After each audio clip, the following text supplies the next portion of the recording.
Un peu plus tard, une fête est organisée par des politiciens extravagants et les espions d'Inajiku devaient s'en occuper, mais ils ont échoué dans leur mission. Les espions s'excusent auprès de leurs responsables de ne pas avoir accompli leur mission, expliquant que les politiciens sont en alerte maximale récemment, rendant l'infiltration très difficile à cause de la sécurité renforcée. La responsable s'y attendait mais elle n'était pas inquiète, car elle avait le plan parfait pour contourner cette sécurité et cela allait impliquer Asano. Le lendemain, Asano est au parc avec Mutsumi et il est heureux de passer du temps avec elle puisqu'elle lui a demandé de l'aider pour une course, mais il est un peu curieux de savoir pourquoi elle a besoin de tout ce matériel dans son sac à dos. Finalement, il rencontre un vieil ami de Mutsumi, qui s'avère être Sui, ce qui choque raisonnablement Asano. Mutsumi explique qu'elle connaît Sui parce qu'ils ont travaillé ensemble auparavant, mais même si c'est le cas, elle est toujours un peu en colère contre lui pour avoir presque tué Asano et Nanao. Sui ne s'attend pas à ce qu'elle lui pardonne. Mais il n'est pas non plus désolé car il ne faisait que remplir une mission. Il demande alors qu'il se dépêche car son leader les attend. Un peu plus tard, ils arrivent à un immense immeuble de bureaux, mais cela n'a pas d'importance car la véritable base d'Inajiku est le café à côté. Ils entrent tous et Sui passe une longue commande à la caisse. Une fois terminé, un code est entré dans la caisse, ouvrant une trappe sous leurs pieds. Asano est un peu surpris mais Sui dit qu'il est naturel que l'organisation secrète d'espionnage du gouvernement soit située sous terre. Ils ont encore quelques centaines de mètres à parcourir avant d'atteindre le bureau principal, donc Sui offre du thé à Mutsumi pendant qu'elle est assise sur ses genoux. Asano n'approuve pas vraiment puisque c'est sa femme, mais Sui explique qu'il serait trop dangereux de la laisser seule. Asano comprend ce qu'il veut dire quand des centaines de flèches et de lasers commencent à voler dans leur direction. Ce sont des pièges intégrés pour la sécurité et l'entraînement des espions d'Inajiku. Donc Asano ne doit pas baisser sa garde sinon il sera transformé en viande hachée avant d'atteindre le sol. Après plusieurs secondes de torture à esquiver les lasers, Sui et Asano atteignent enfin le rez-de-chaussée, mais les pièges ne sont pas encore terminés puisqu'un énorme rocher tombe sur Asano. Juste avant qu'il ne soit écrasé, le leader d'Inajiku arrive en courant et détruit le rocher d'un seul coup de poing. Ensuite, elle leur souhaite la bienvenue ainsi qu'à Mutsumi, mais elle se demande si ce Yozakura ici présent est vraiment assez fort pour protéger Mutsumi. Ils s'installent pour leur réunion et on voit le leader se gaver des délicieuses friandises que Mutsumi avait demandé à Asano d'apporter. Elle en est vraiment reconnaissante. Elle et Mutsumi semblent avoir une très bonne relation, alors Mutsumi explique que Rin était camarade de classe avec Hirukawa et qu'elle organise parfois des goûters avec la famille. Rin n'aime pas entendre le nom de Hirukawa car parler de cet obsédé de sa sœur ruine le goût de son gâteau, mais elle comprend aussi à quel point Mutsumi est adorable, ce qui explique pourquoi elle voulait que Mutsumi épouse quelqu'un capable de la protéger des frasques de Hirukawa. Cependant, elle doute que Asano soit à la hauteur. Elle a entendu de Sui que Asano était un espion médiocre, mais Sui la corrige en expliquant qu'il avait juste dit que Asano était vraiment mauvais en matière d'espionnage, ce qui revient à peu près au même. Mutsumi défend son mari en disant qu'il a autant de volonté que Hirukawa, alors Rin l'accepte comme un fait. Mais avant qu'il ne puisse poursuivre la discussion, Hirukawa fait irruption dans la base. Il avait perdu le signal du traceur GPS qu'il avait sur Mutsumi et il savait que seuls les espions d'Inajiku pouvaient désactiver son traceur. Il est donc immédiatement venu la chercher. Mutsumi sait déjà ce qui va se passer lorsque Rin se lève pour affronter Hirukawa et lui dit de partir immédiatement car sa simple présence pollue l'air. Hirukawa refuse de laisser quelqu'un passer du temps avec Mutsumi à part lui et utilise ses fils pour l'attaquer.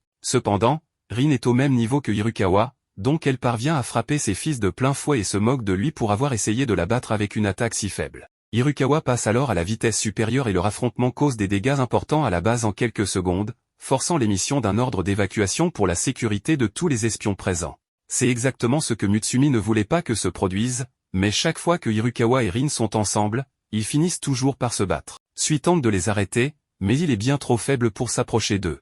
Mutsumi s'interpose entre Rin et Hirukawa et leur dit d'arrêter, mais bien qu'ils l'écoutent, ils sont déjà trop engagés dans leur attaque pour s'arrêter, mettant Mutsumi en grave danger. Heureusement, Asano parvient à tirer Mutsumi en bas avant qu'elle ne se fasse écraser la mâchoire, mais il ne peut pas se sauver lui-même et se fait assommer. Mutsumi est furieuse et menace de ne plus jamais parler à Rin ni à Hirukawa s'il continue à causer des ennuis de cette manière. À la pensée de perdre Mutsumi, Hirukawa tombe inconscient et Rin commence à supplier pour son pardon. En passant, elle doit admettre que Asano est beaucoup plus coriace qu'elle ne le pensait, puisqu'il a survécu à un coup direct de sa part et de celle de Hirukawa. Son opinion sur lui s'est améliorée et elle demande à discuter de quelque chose avec lui quand il reprend connaissance. Elle veut que Asano s'infiltre pour enquêter sur un politicien. Ce politicien a fourni une éducation gratuite, normalisé les pensions et réduit les taxes à la consommation, ce qui lui vaut l'amour du peuple. Mais Rin dit que beaucoup de ses succès ont été bâtis sur beaucoup de sang versé. Il a un triplet d'espions les plus dangereux du monde, rouge, bleu et jaune comme bras droit, qui l'aide avec la corruption, les assassinats et toutes les autres magouilles illégales pour gagner la faveur du public. Avec les prochaines élections générales qui approchent, il prépare quelque chose de grand. Il a habilement réussi à faire passer tous ses autres crimes pour des coïncidences jusqu'à présent, mais ils ont récemment trouvé une de ces mini-bombes dans une affaire sans rapport l'autre jour. Bien que petite, elle est encore capable de tuer une personne à bout portant. Il y en a des centaines en circulation, mais même le contrebandier de bombes qu'ils ont arrêté ne sait rien de leur utilisation future. Leur seul indice est une vidéo de l'acheteur portant une perruque et des lunettes de soleil, ressemblant étrangement au politicien en question. Mais il n'y a pas assez de preuves pour l'arrêter encore. Ils ont besoin que Asano se rapproche de lui pour obtenir les preuves nécessaires avant que des gens ne soient blessés. Asano demande pourquoi ils lui font confiance pour cette mission. Rin explique que Kuroyuri est originaire du Japon, donc il est conscient de l'existence de l'organisation d'espionnage Inajiku et se méfie d'eux. C'est pourquoi ils ont besoin que Asano se déguise en fille pour s'infiltrer. Asano comprend la mission mais ne comprend pas pourquoi il doit se déguiser en fille. Rin lui montre une affiche de recrutement que Kuroyuri a publiée pour une fille aux cheveux noirs, ce qui est exactement ce à quoi Asano doit ressembler. Avant de commencer la mission, Rin rappelle à Asano que le sort de centaines de vies repose entre ses mains, alors il ne doit pas échouer. Asano réussit à se faire embaucher et lors du prochain rassemblement, il est présenté par Kuroyuri à ses fans sous le nom de Yoko Asada. Asano veut juste rentrer chez lui, mais un moment plus tard, des opposants aux politiques de Kuroyuri arrivent et affirment que tout ce qu'il a fait n'a fait qu'élargir l'écart entre les riches et les pauvres. Une émeute éclate à cause de la manifestation et, dans toute la confusion, le haut-parleur manque de tomber sur un homme, mais avant qu'il ne soit blessé, Kuroyuri se jette devant lui et prend le coup à sa place.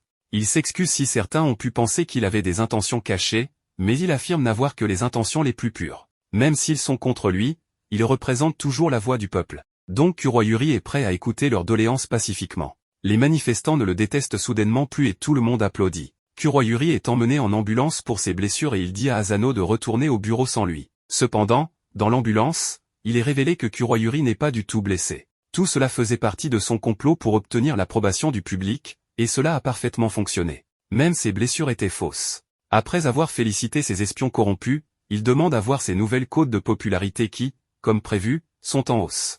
Pendant qu'il célèbre, on voit que Asano était caché là tout le temps. Il a donc la confirmation que Kuroyuri est aussi mauvais qu'il le soupçonnait et il est déterminé à ne pas le laisser s'en sortir. Mais malgré cela, il est presque impossible pour Asano de trouver des preuves de leur crime. Kuroyuri et les triplés apparaissent derrière lui alors qu'il fouille leurs documents. Quand il lui demande ce qu'il fait là, il invente une excuse en disant qu'il voulait juste organiser un peu les choses. En réalité, tout ce qu'il a pu faire, c'est organiser, car peu importe ses efforts, il n'a jamais trouvé la moindre preuve de leur crime, même s'ils en commettent plusieurs devant lui. Avec la menace des bombes toujours présente, il n'a trouvé aucun indice. Asano est vraiment confus sur la manière dont ils peuvent réaliser tout cela alors qu'il les observe tout le temps sans jamais les voir faire quoi que ce soit de suspect. Tout ce qu'ils font, c'est danser toute la journée, même s'ils sont terribles en danse. Cependant, en regardant de plus près, Asano réalise que leurs mouvements ridicules ne sont pas entièrement dus à leur mauvais talent de danseur, mais qu'ils utilisent ces mouvements pour dissimuler un code qu'ils utilisent pour communiquer. Une fois qu'il comprend leur code,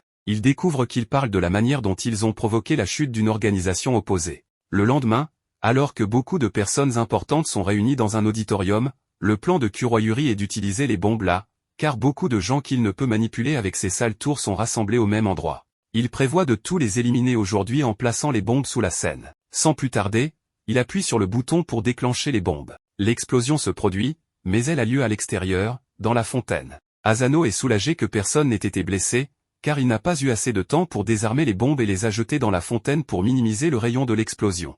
Asano pense qu'il a réussi à stopper les plans de Kuroyuri, mais ce dernier a déjà compris que son assistant devait être un espion, car personne ne pouvait savoir pour les bombes. Sui pointe son arme sur Asano et lui dit qu'il a des bombes de secours au cas où quelque chose comme cela arriverait. Il tire sur Asano à la tête et déclenche ses bombes secondaires. Cependant, bien que ces dernières explosent comme prévu, toutes les personnes que Kuroyuri voulait tuer sont toujours vivantes. Elles étaient toutes protégées par un anti-choc avant de pouvoir être blessées, grâce à Asano. Il a survécu en remplaçant les balles du pistolet de Kuroyuri par des fausses, mais il est toujours en infériorité numérique. Kuroyuri est cependant confiant car il a encore les triplés avec lui. Pourtant, Asano n'était jamais seul. Sui surgit et détruit leurs armes en un instant. Lorsque la défaite devient évidente, les triplés abandonnent Kuroyuri avant qu'il ne s'en rende compte, ce qui le met en colère car il les payait très bien pour rester à ses côtés. Il tente encore de se battre, mais en tant que simple crapule, il n'a aucune chance contre Sui. Maintenant que tout est réglé, Sui demande à Asano d'escorter Kuroyuri au quartier général de Inajiku pour qu'il soit remis à Rin. Asano n'aime toujours pas être autour de Kuroyuri, car il est vraiment étrange. Kuroyuri commence alors à parler de la façon dont Asano a surmonté le traumatisme de l'accident qui a tué sa famille et s'est prouvé en devenant un des Yozakura.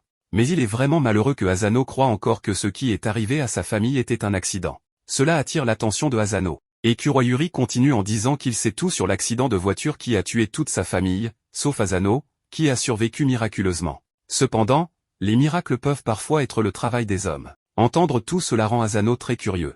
Il pointe son arme sur la tête de Kuroyuri et lui ordonne de tout dire sur ce qu'il sait de l'accident de sa famille. Quelques jours plus tard, Futaba s'entraîne en travaillant les réflexes d'Asano en lui tirant des balles de baseball avec une espèce de mitrailleuse. Asano a du mal à courir tout en les esquivant. Après cette séance d'entraînement éreintante, Futaba rentre chez lui. Là, il trouve Mutsumi en train de regarder un vieil album photo où tout le monde semble très jeune. Mutsumi montre fièrement l'album à Futaba et Asano. Asano lui demande l'occasion de cette photo, et Mutsumi lui répond que c'était pour célébrer l'obtention de la licence d'espionnage de Nanao. Futaba affirme que c'est une tradition familiale de prendre une photo de famille lorsque quelqu'un obtient sa licence. Asano est curieux au sujet de cette licence d'espionnage, et les filles le regardent avec confusion.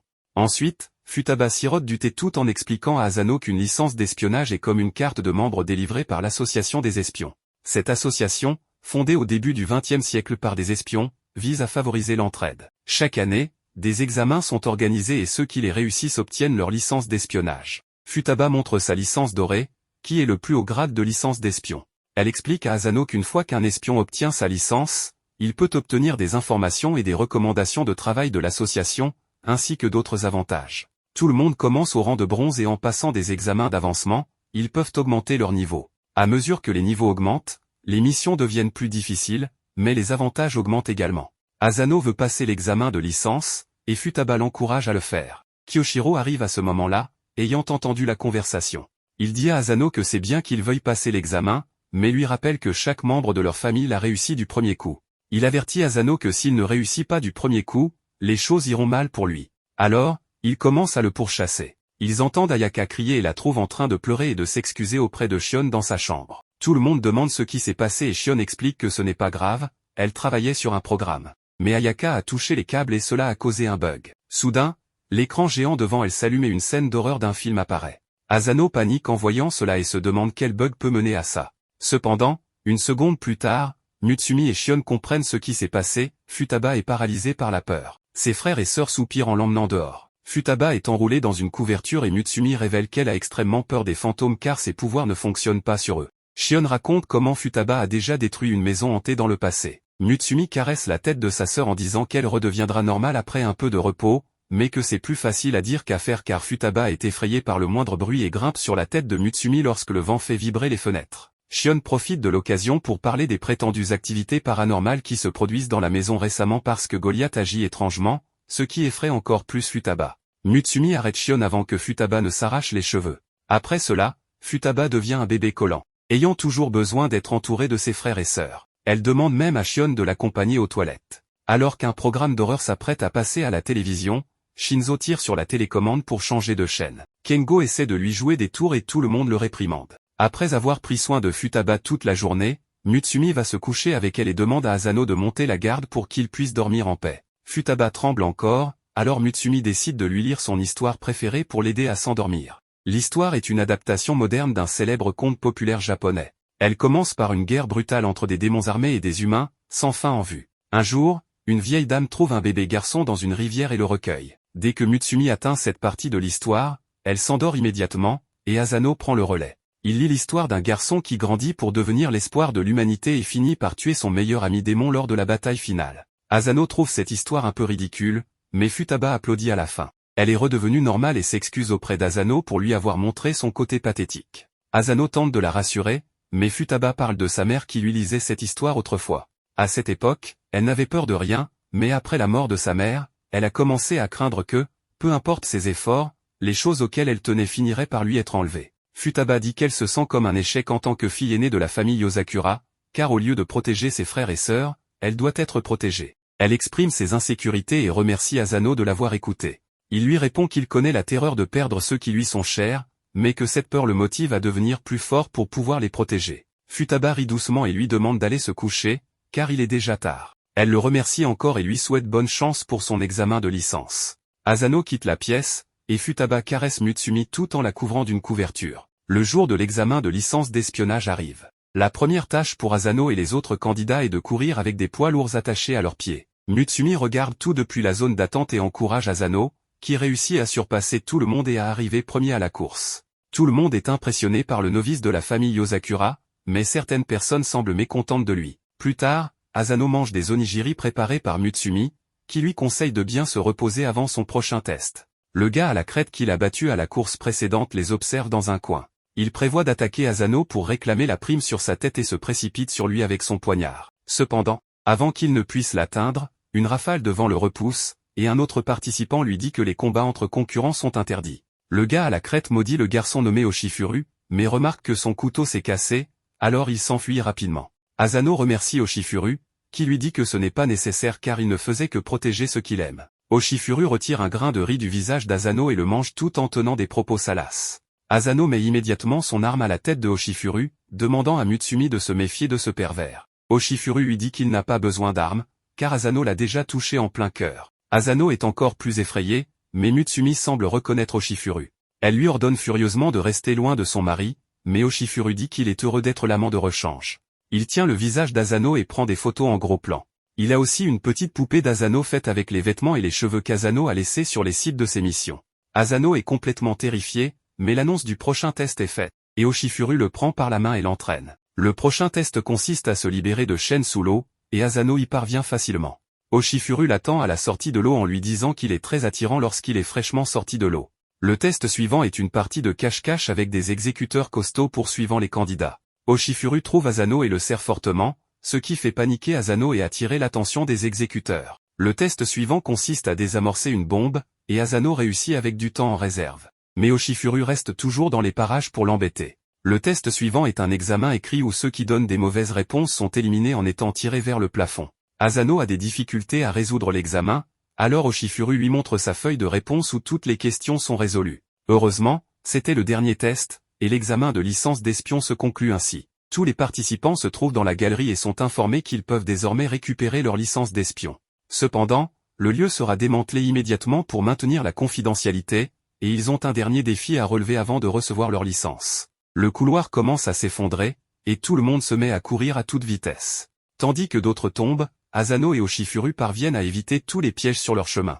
Le type à la crête est aussi là et en profite pour frapper Asano au visage, le faisant tomber. Le sol sous lui est en train de s'effondrer, mais Oshifuru vient à son secours. Il se trouve derrière Asano et agite son éventail, le projetant en avant en sécurité tandis qu'il tombe dans la piscine en dessous avec les autres débris. Cependant, Asano ne veut pas l'abandonner si facilement. Il tient la main de Oshifuru même si le couloir continue de s'effondrer. Touché par sa détermination, Oshifuru utilise son éventail pour créer une rafale de vent qui les soulève doucement tous les deux. Il atterrit sur un sol stable avec Asano dans ses bras et lui dit qu'il a réussi. Asano est confus, alors Oshifuru se présente comme un espion de rang argent et le surveillant de cet examen. Il explique que, bien que les tests étaient conçus pour vérifier les compétences des participants, un surveillant était assigné à chaque participant pour juger de leur caractère. Le petit vieux qui est le surveillant de tête à crête lui arrache sa licence des mains et lui dit qu'il a échoué, tandis que Oshifuru se dirige vers la plateforme et sort la licence d'Asano. Il déclare qu'Asano a un caractère digne de respect et de confiance, ce qui explique pourquoi il réussit le test. Asano est ravi de recevoir sa licence et pense que Oshifuru plaisantait en disant qu'il avait un faible pour lui. Oshifuru dément cela en disant qu'il est vraiment attiré par lui, mais Asano préfère sauter dans la piscine en dessous. Plus tard dans la journée, une fête est organisée pour célébrer l'obtention de la licence d'espion d'Asano. À ce moment-là, Kyoshiro tombe du toit et explique nonchalamment qu'il a créé des passages secrets dans les murs pour espionner Mutsumi. Les murs étant trop fins, alors il a fini par tomber. Cela fait réaliser quelque chose à Futaba, qui saute immédiatement sur Kyoshiro, faisant tomber toutes sortes d'équipements de ses poches. Elle comprend que, tout en espionnant Mutsumi, il utilisait aussi les murs creux pour l'effrayer auparavant. Il essaie de s'expliquer, mais Futaba lui casse plusieurs os avant cela. Avec cela réglé, ils prennent la photo de famille pour célébrer la réussite de l'examen de licence d'espion d'Asano et la mettent dans l'album de famille. Quelques jours plus tard, Asano fait une découverte choquante en ouvrant son sac d'école et en y trouvant un vieil homme à l'intérieur. Le vieil homme lui fait un clin d'œil et lui demande comment s'est passé l'école en sortant du sac. Il commence à parler du fait que la reconnaissance faciale de la maison se réinitialise si vous êtes absent pendant un an et, comme il ne voulait pas avoir affaire au piège, il a simplement sauté dans le sac pour être transporté en toute sécurité. Asano ne peut que le regarder, stupéfait, et le vieil homme lui dit qu'il a l'air assez rigide pour son nouveau petit-fils, Mais le cerveau d'Asano commence enfin à fonctionner et il sort immédiatement son arme, l'enregistrant comme intrus. Il tire sur Ban malgré ses protestations et ce n'est qu'après l'arrivée de Mutsumi pour clarifier la situation qu'il croit que Ban est vraiment le grand-père de la famille Yosakura. Ayaka arrive avec des serviettes pour le vieil homme et il commence instantanément à la draguer. Immédiatement après, il rapproche Asano et Mutsumi en disant à cette dernière qu'elle a trouvé un bon mari avec de bons réflexes. Il leur donne même un cadeau de mariage, une épaisse liasse d'argent.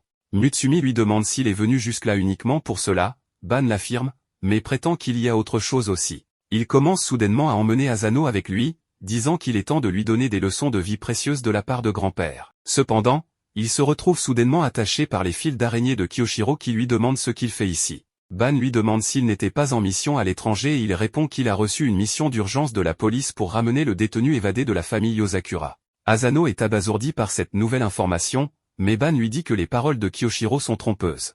Il affirme qu'il est stationné en permanence à l'intérieur de la prison pour agir en tant qu'espion et recueillir des informations des criminels appartenant au monde souterrain. Ban dit qu'il va bientôt retourner en prison, donc il veut juste se détendre pendant quelques heures avant cela. Kiyoshiro refuse sa demande car il sait que le vieil homme est un coureur de jupons qui révèle tous les secrets lorsqu'il est ivre en compagnie de jolies femmes, c'est pourquoi il n'a pas le droit de sortir de prison sauf en cas d'urgence. Il lui dit que ses vacances sont terminées et Ban lui demande simplement de ne pas se montrer arrogant car il est toujours son grand-père. Il se glisse facilement à travers les fils d'araignée et active une bombe fumigène à l'aide de sa montre. Lorsque la fumée se dissipe, Ban a disparu et il a également emmené Asano avec lui. Kiyoshiro reçoit un appel de l'officier de police en charge de Ban qui l'informe qu'il a envoyé Asano pour traquer le vieil homme. Pendant ce temps, Goliath vient voir Mutsumi en tenant une photo d'un homme et d'une femme dans sa bouche, ce qui lui rappelle quelque chose. Plus tard, il appelle Asano et lui parle du super pouvoir de Ban, qui est de manipuler ses os pour une flexibilité extrême. Il a recueilli trop d'informations au cours des dernières décennies et presque tout le monde dans le monde de l'espionnage veut sa peau. C'est pourquoi il demande à Asano d'appréhender Ban même s'il doit le malmener un peu. Heureusement, Asano est avec Ban en ce moment et il se trouve dans un bar exclusif où le vieil homme se vante de sa richesse et de ses informations. Il divulgue des informations top secrètes aux filles et Asano essaie de lui fermer la bouche, mais Ban s'échappe facilement de sa prise.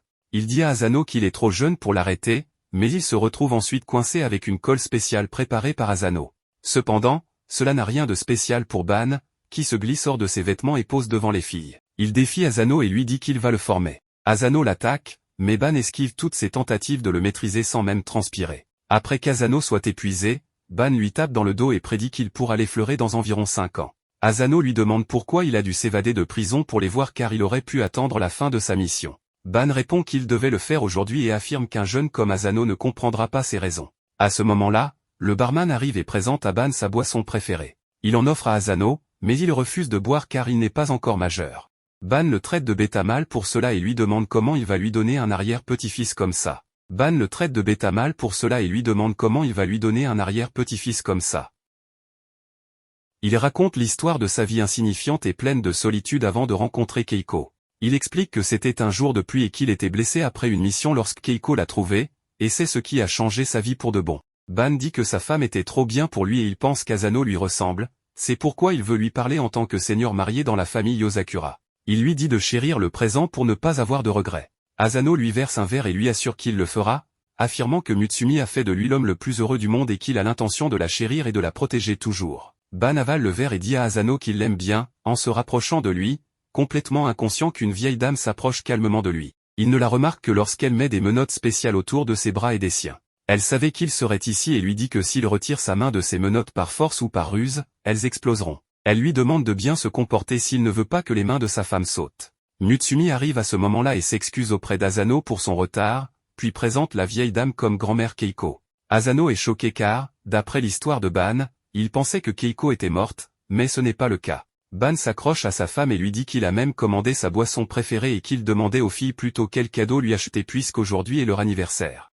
Keiko refuse de l'indulgencer et le renvoie calmement en prison malgré ses pleurs et ses protestations. Asano comprend enfin pourquoi le vieil homme s'est évadé de la prison aujourd'hui et Mutsumi dit qu'elle s'en est souvenue seulement après avoir vu la photo de leur jeunesse. Il remarque qu'il comprend aussi les sentiments de son grand-père et Mutsumi rougit soudainement. Elle se cachait plus tôt et a entendu Asano dire qu'elle a fait de lui l'homme le plus heureux et, avec ses sentiments dans son cœur, elle lui prend la main. Le lendemain, Mutsumi montre à Asano quelques photos de Keiko et Ban, qui ont réussi à convaincre sa femme de sortir avec lui avant de retourner en prison. Asano dit que tout le monde peut apprendre de Ban à être romantique même à un âge avancé. Quelques jours plus tard, Ban s'évade de nouveau de prison pour voir sa famille, mais il ne trouve que la domestique Ayaka car tout le monde est parti pour leur sortie mensuelle de shopping familial. Il déjeune dans un restaurant chic et tout le monde a des plans pour l'après-midi. Kyoshiro essaie de partir le premier, mais Futaba lui attrape la main et lui demande de payer la note en tant que fils aîné. Il dit qu'il ne paiera que pour la note de Mutsumi, mais elle lui lance un regard mignon et innocent, et il paye immédiatement pour la nourriture de tout le monde. Après cela, chacun va de son côté et Asano se rappelle du temps où il venait au centre commercial avec sa famille. Mutsumi attire son attention et il lui demande ce qu'ils vont acheter aujourd'hui. Elle lui répond des articles d'épicerie courants mais termine la liste par des munitions et des grenades.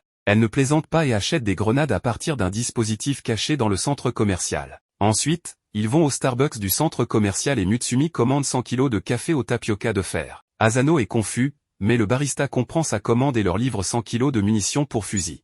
Asano commence enfin à comprendre cet endroit et Mutsumi confirme que c'est un lieu où les espions, les assassins et tous les membres du monde souterrain peuvent acheter leurs fournitures. D'un autre côté, Shion et Shinzo se trouvent dans la boutique d'un vieil homme frêle qui leur vend une puce capable de traiter les informations provenant de l'ancienne boule de mémoire. Shinzo est confus quant au choix du fusil dans la boutique, mais Shion connaît ses habitudes et lui dit de choisir celui dans la main gauche. Pendant ce temps, Futaba reçoit un massage intense d'une mamie musclée qui lui dit de mieux prendre soin de son corps, car elle peut dire que Futaba a trop travaillé. D'un autre côté, Nanao achète des pilules de cyanure à haute concentration et Kengo achète des masques pour le visage afin de s'assurer que sa peau reste lisse même après avoir porté de nombreux déguisements. Pendant ce temps, Kyoshiro entre dans une librairie mystérieuse et achète un livre d'horreur très rare avec des intentions malicieuses. Asano se rend également à une laverie spécialisée où ils rendent les vêtements ordinaires par balle et enlèvent les taches de sang.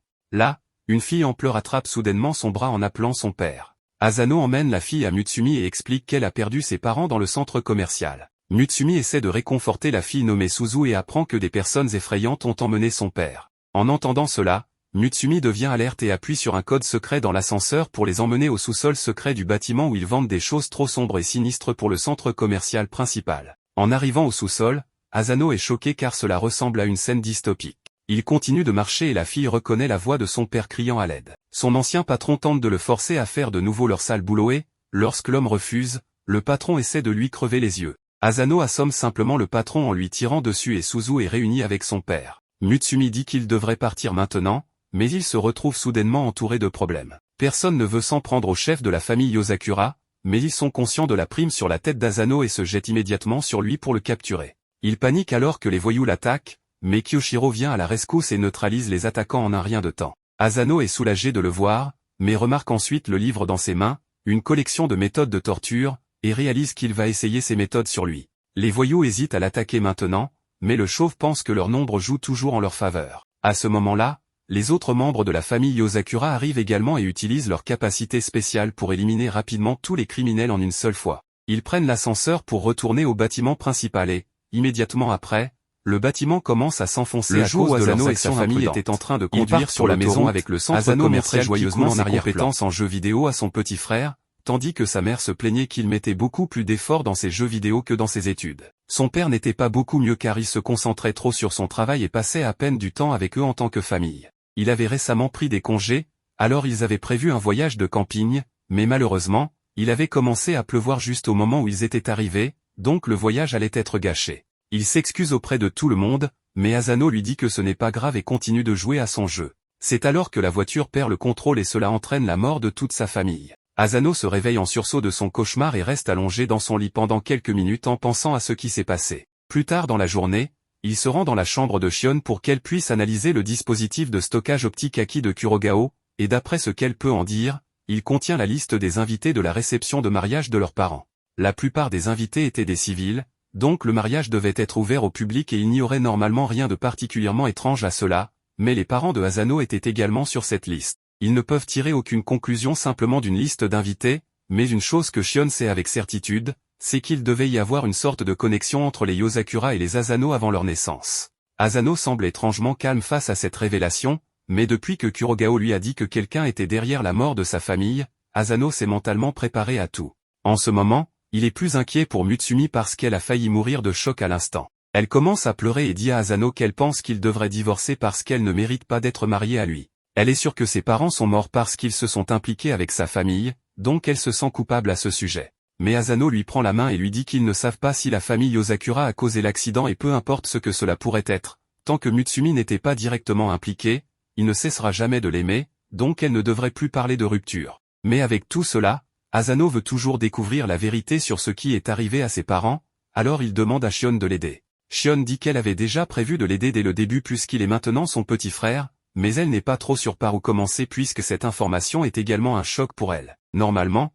toutes les données sur une génération précédente de la famille Yosakura sont effacées pour des raisons de confidentialité, donc le fait que cette liste existe encore signifie que le monde criminel doit être impliqué d'une manière ou d'une autre. Ils n'ont aucune autre piste, donc Shion pense qu'il pourrait valoir la peine de visiter l'endroit où toutes les informations finissent, la bibliothèque des morts. Suivant les instructions de Shion, Asano se rend au parc et trouve une bouche d'égout au milieu du sol. Alors qu'il descend, Shion informe que la bibliothèque des morts est une organisation privée sponsorisée par l'association des espions, donc les informations y sont hautement fiables et il pourrait être en mesure de découvrir la véritable raison pour laquelle ses parents sont morts. Mais cela dit, Shion lui rappelle d'être prudent car des endroits comme celui-ci ne sont jamais faciles à traverser. En entrant, Asano voit un gars en train de lire un livre et de rire, mais le moment suivant, il se fait poignarder à travers la tête par la bibliothécaire qui prend la politique du silence très au sérieux. Asano est content de ne pas avoir fait de bruit par accident et Shion explique que la bibliothécaire s'appelle Michan et qu'elle déteste absolument que quiconque fasse du bruit dans son territoire. Les pénalités varient en fonction de la force du bruit,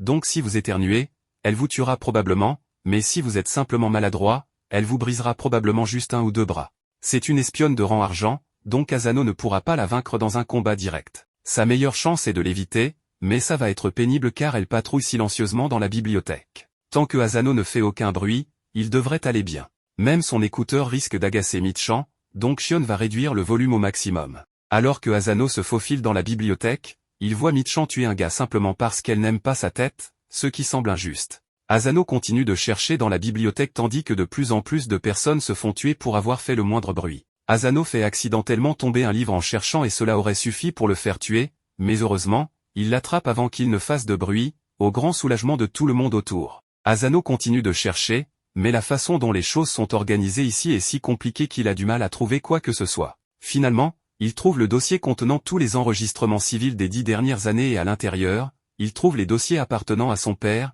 Hidasano. Le dossier ne donne aucune information utile à Asano, donc il est déçu d'avoir risqué de se faire empaler par la bibliothécaire folle pour rien. Mais ensuite, il réalise qu'il y a une fente dans le livre pour le dispositif de stockage optique. Il le sort, l'insère dans le trou et une fois qu'il le fait, les pages du livre changent pour révéler un dossier indiquant que la famille de Asano a été éliminée par Tampopo. Le livre initie ensuite une séquence d'autodestruction et dans les secondes suivantes, le livre explose. Le bruit était vraiment fort, donc Shion avertit que Michan va certainement venir le tuer maintenant, alors il doit se cacher pour l'éviter. Asano parvient à esquiver la première attaque de Michan et, suivant les instructions de Shion, il tire une décharge électrique sur une prise, ce qui provoque une coupure de courant dans toute la bibliothèque. À couvert dans l'obscurité, Shion dit à Asano de courir, mais alors qu'il essaie de s'échapper, Michan le rattrape parce que même sans lumière, elle peut le suivre uniquement grâce au bruit que son corps fait.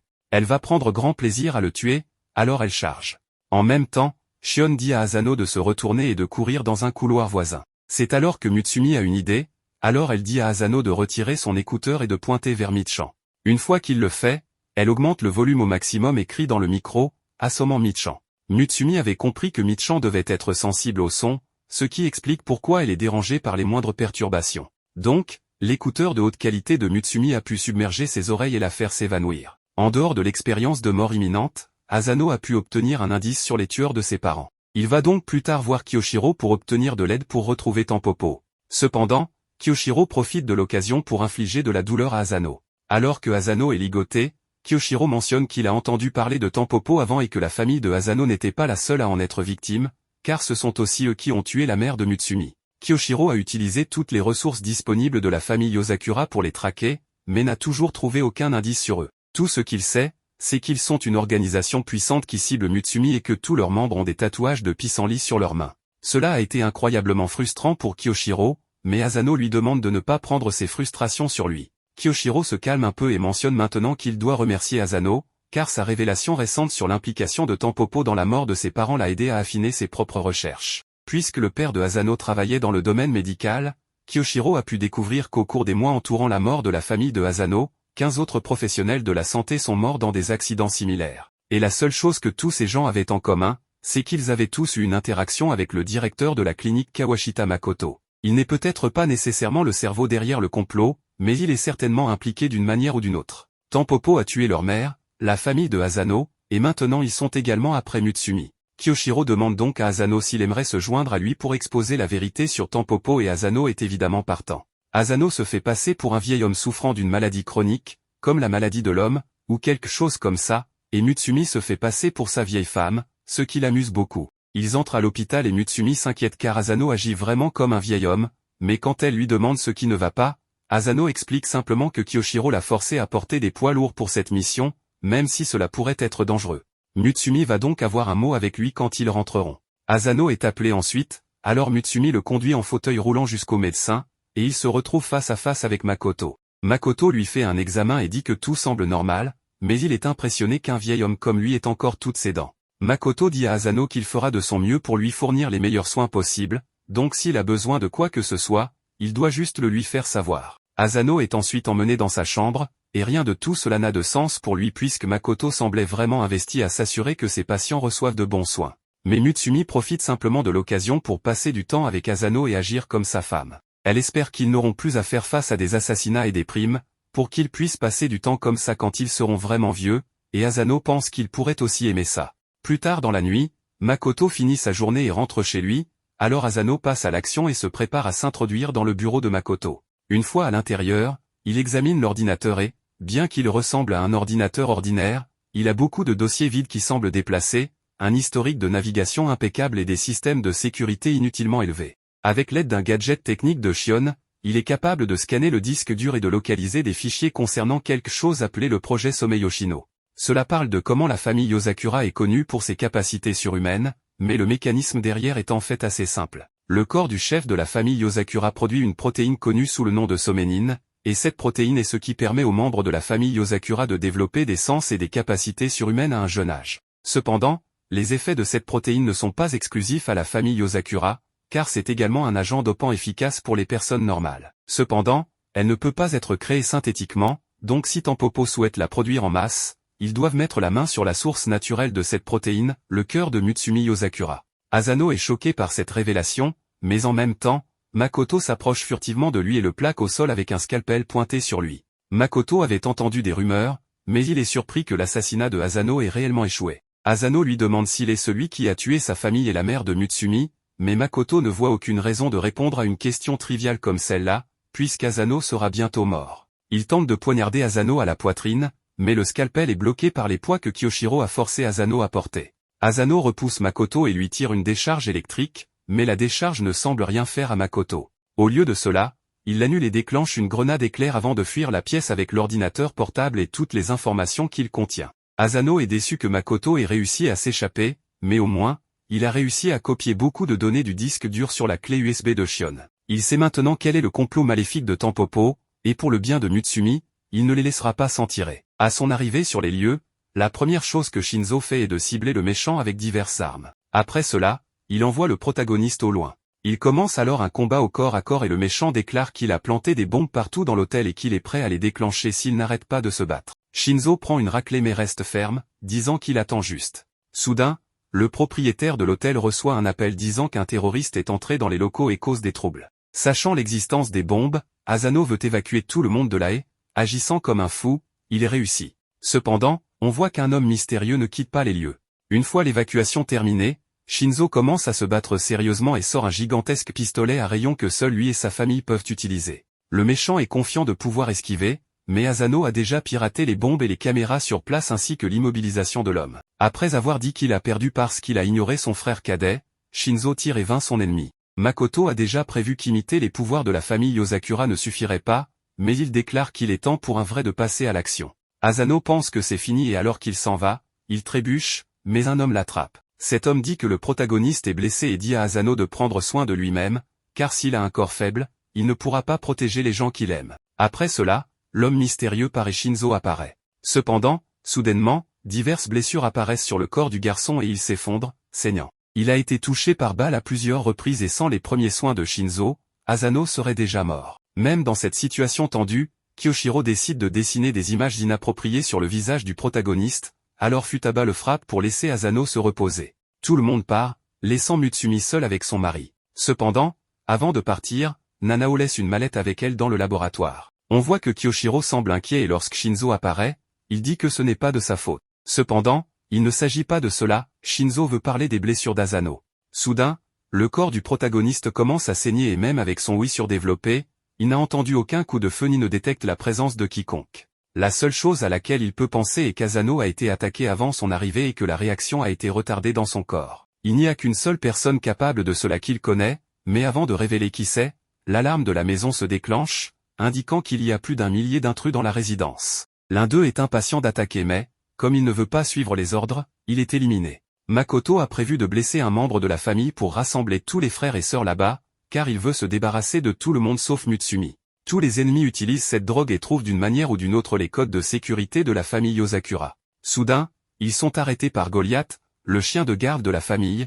qui montre sa véritable forme. Les frères et sœurs apparaissent également et la véritable bataille commence, chacun utilisant son propre style de combat complètement différent des autres. Alors que la plupart des frères et sœurs essaient de neutraliser les intrus, Kyoshiro est chargé de protéger le manoir. Cependant, même en les battant beaucoup, les intrus se relèvent à chaque fois. Le capitaine ennemi décide d'agir et il peut utiliser 60% de la puissance du Harakura. Avec cela, il se dirige vers Goliath, et lui fracasse la tronche d'un puissant coup, l'envoyant valser vers le manoir. Alors qu'il se dirige vers les fils de Kyoshiro, le frère aîné doit les désactiver. Ainsi, le méchant parvient à entrer dans le manoir et avant que Kyoshiro ne puisse faire quoi que ce soit, quelqu'un à l'intérieur active le mode hibernation du manoir. On voit qu'ils savent qui est leur ennemi et que cette personne porte une bague de chef de famille. Ainsi, Kyoshiro dit à ses frères et sœurs de s'occuper des intrus à l'extérieur parce qu'il va récupérer la bague de famille. Quand les lumières s'éteignent, Mutsumi essaie de parler à ses frères, mais toute communication est coupée. De plus, le pouls de Asano devient de plus en plus faible et si elle ne fait rien, son mari va mourir. Pendant ce temps,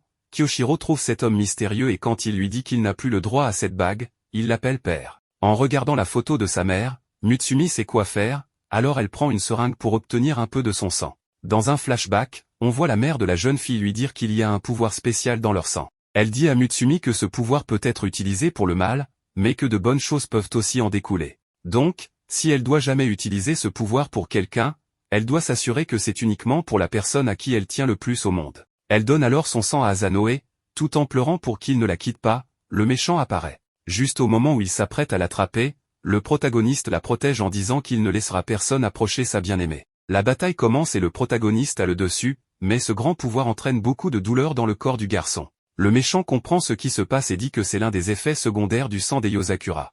Cependant, Mutsumi apparaît pour le calmer et dit que s'il meurt, elle le suivra. La jeune fille apprend à Asano comment contrôler ce pouvoir et en se concentrant sur ses sens, Asano revient à la normale. Avec tout ce nouveau pouvoir, il lance un coup de poing qui achève le méchant, qui dit que le garçon est un monstre. Kyoshiro veut que son père rende la bague du 9e chef de la famille Yosakura, mais l'homme l'ignore et dit que ses enfants ont l'air formidables et qu'il est fier d'eux. Kyoshiro ne veut pas discuter, alors il va droit au but et demande pourquoi il est allé jusqu'à utiliser le Tanu pour se renforcer. En gros, le frère aîné dit que son père a fait tout cela pour forcer Mutsumi à mettre son sang dans le protagoniste. L'homme dit qu'il voulait que Asano soit un mari assez fort pour protéger Mutsumi, car il tient à sa fille. Ayant atteint son but, il compte partir, mais Kyoshiro a une autre idée. Tout en ordonnant à son père de rester loin de Mutsumi et Asano, il utilise une technique très puissante. Après avoir vaincu le méchant, le protagoniste est serré dans les bras par sa femme, qui est désespérée à cause des effets secondaires du sang. Mais après que Asano l'ait enlacée, elle devient plus calme. Pour gâcher le moment, on voit que Shion réussit à rétablir la communication et appelle Mutsumi pour savoir comment ils vont. Elle informe alors ses frères de la situation et ils décident de mettre fin à tous les intrus. Kengo utilise ses compétences en déguisement pour prétendre être Mutsumi et conduit tous les bandits vers Nanao, qui crée un trou en frappant le sol. Shinzo utilise une de ses armes pour les immobiliser tous et avec sa force monstrueuse, Futaba les expédie tous au loin. De retour avec Kyoshiro, son père dit que le garçon est très fort mais qu'il est celui qui lui a appris ses techniques, donc il sait comment les arrêter. Cependant, Kyoshiro s'y attendait et obtient ce qu'il voulait, récupérer la bague. Revenant au protagoniste, tout le monde est heureux que le garçon aille bien, mais quelque chose se passe lorsque son frère aîné arrive. Les autres retiennent Asano car il est hors de contrôle. Il est dans cet état à cause du sang Yosakura, qui est extrêmement difficile à contrôler. Cela rappelle des souvenirs, car quand ils étaient petits, ils perdaient le contrôle de temps en temps. Pour ramener Asano à la normale, Kyoshiro met les écouteurs de chien sur le protagoniste et dit que la voix de quelqu'un de proche pourrait lui faire retrouver ses sens. Kyoshiro dit à Mutsumi de chanter. Les autres frères et sœurs sont désespérés d'entendre cela et on voit que Kyoshiro voulait juste entendre sa sœur chanter. Puisqu'elle voulait tellement sauver son bien-aimé, Mutsumi accepte et les dégâts sont si importants que même certains oiseaux en meurent. Cependant, le protagoniste revient à la normale et on voit que tout le monde est heureux de son retour. En raison des effets secondaires du sang de Yozakura, Asano éprouvait diverses douleurs dans son corps en se levant. Mutsumi préparait le petit déjeuner jusqu'à ce que Nanao apparaisse et lui remette la recette pour soulager les douleurs de Asano. Lorsque le protagoniste est apparu, il a prétendu ne pas avoir mal, mais les crampes sont revenues. Comme elle n'allait pas à l'école, elle a demandé à Nanao d'accompagner Asano au cas où quelque chose arriverait à son mari. Le protagoniste était nerveux à ce sujet car il serait étrange qu'une personne de cette taille soit à l'école. Cependant, nous découvrons que ce n'est pas la vraie forme de Nanao. En injectant quelque chose dans son corps, Nanao est devenu beaucoup plus petit et nous avons découvert qu'il est le plus jeune de la famille et est allé à l'école avec Asano. Le protagoniste n'en revenait toujours pas. Nanao a expliqué davantage sur ses pouvoirs qui impliquent l'immunité. Il a un corps unique qui peut neutraliser le poison et se renforcer physiquement, même si ce n'est pas facile à contrôler. À cause de cela, il passe la plupart du temps sous la forme que nous avons vue auparavant. Quand il va à l'école, il a besoin d'un médicament qu'il a inventé et qui supprime sa mutation. En arrivant à l'école, le protagoniste a vu que Nanao est bien apprécié par ses camarades. De retour au manoir Yozakura, Mutsumi préparait quelque chose qui semblait extrêmement toxique. En se rendant à sa salle de classe avec ses camarades, Asano a reçu un appel de Nanao parce que le garçon avait besoin d'aide. Avec cela, le protagoniste est allé au laboratoire de biologie et en trouvant Nanao, il a vu que la mutation était hors de contrôle. Pour l'aider, Asano lui a donné un médicament et lorsque le garçon est redevenu normal, Kitasato est apparue. Elle est l'amie de Nanao et fait aussi partie du club de biologie. Inquiète pour sa santé, elle a mesuré sa température avec son front, ce qui l'a rendue très embarrassée. Lorsqu'elle est partie, nous avons vu que la fille n'avait même pas remarqué la présence de Asano, ce que Nanao a expliqué par le fait que la fille n'était pas intéressée par les humains ou tout autre mammifère. Essayant de rester en contrôle, le garçon a pris divers médicaments et, ayant besoin de se calmer, a commencé à réciter la séquence de base de son ADN. Il fait cela pour rester calme car, comme tous les humains ont cette même séquence, il peut penser à lui-même comme une personne normale. Pensant qu'il devrait mettre fin à cette farce, il a envisagé d'utiliser un vaccin permanent. S'il l'injectait dans son corps, il ne serait plus jamais instable, mais il resterait dans cette grande forme pour toujours. Comprenant que Nanao devrait perdre la vie ordinaire qu'il aimait tant, Asano l'a arrêté et en pleurant a dit qu'il l'aiderait. Ainsi, tout au long de la journée, chaque fois que Nanao était sur le point de perdre le contrôle, le protagoniste trouvait un moyen de lui injecter le vaccin, même pendant un match de baseball. Cependant, lorsque Kitasato est allé dans la salle du club, son serpent de compagnie a fini par manger l'un des médicaments de Nanao et, à cause de cela, est devenu géant et hors de contrôle. De retour au manoir, les amis espions de la famille sont apparus et ont décidé de goûter quelques boulettes de riz préparées par Mutsumi. Asano gardait Nanao calme grâce à des techniques d'acupuncture qu'il avait apprises. Le garçon était très heureux de l'aide du protagoniste, mais ils ont remarqué que certains animaux du laboratoire de biologie étaient là. En arrivant dans la salle, ils ont vu que Kitasato était par terre et que tous les autres animaux s'étaient échappés de leur cage. Après avoir constaté que la fille allait bien, Nanao s'est rendu compte que le basilic avait mangé l'un de ses médicaments, à cause d'une de ses écailles qui était hors de contrôle. Lorsqu'elle s'est réveillée, la fille a couru après son serpent et Nanao est allé avec elle, tandis que le protagoniste s'occupait des animaux en liberté. Ils sont allés dans un endroit où le basilic avait l'habitude d'aller et Nanao a dû sauver Kitasato car le serpent était confus et attaquait tout ce qu'il voyait. N'ayant pas d'autre choix, Nanao a dû laisser sa mutation se déchaîner et, puisque ses cellules peuvent neutraliser les effets de ce médicament, le basilic est revenu à la normale. Avant que Kitasato puisse voir comment était Nanao, il avait disparu. Asano avait emmené le garçon sur le toit de l'école pour plus d'intimité. En soulageant ses mutations, Nanao a perdu le contrôle, alors il a décidé de prendre le médicament définitif. Il ne pouvait pas contrôler sa propre force, mais quand il était sur le point d'injecter le vaccin, Asano l'a arrêté avec sa main. Ainsi, en l'enlaçant, le protagoniste a dit à Nanao de réciter cette séquence qui le calmait. Avec cela, il est progressivement revenu à la normale et Asano a mentionné qu'il avait un frère cadet. Il a donc dit à Nanao qu'il serait là pour lui comme un grand frère. Soudainement, nous voyons que Kitasato était aussi là et avait tout vu, mais elle croyait seulement que Nanao était capable de métamorphose. Quant à leur proximité, elle ne soupçonnait pas qu'ils faisaient partie de la même famille, mais pensait que Asano voulait rejoindre le club de biologie, alors elle l'a attrapé pour remplir son formulaire d'inscription. En rentrant chez eux, ils ont vu que presque tout le monde était évanoui, sauf Ren qui pouvait manger ses boulettes de riz sans problème. Ainsi, nous avons découvert que c'était à cause de la recette pour aider Asano et que l'effet secondaire des boulettes de riz était de faire s'évanouir la personne.